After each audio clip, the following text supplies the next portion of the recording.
సీతాఫలం గుజ్జును 3 సంవత్సరాల వరకు స్టోర్ చేయొచ్చు ఎలాంటి కెమికల్స్ యూజ్ చేయకుండా. ఎలా అని ఆలోచిస్తున్నారా? అసలు దీంతో ఏం చేస్తారు 3 సంవత్సరాల వరకు స్టోర్ చేసి?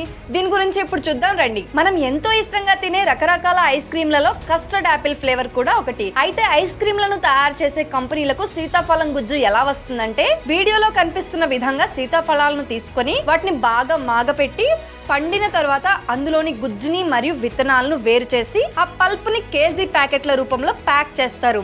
ఒక కేజీ సీతాఫలం గుజ్జు ధర 200 నుంచి 250 రూపాయల వరకు ఉంటుంది. అయితే ఈ ప్రక్రియ అంతా చాలా న్యాచురల్ గా జరుగుతుంది.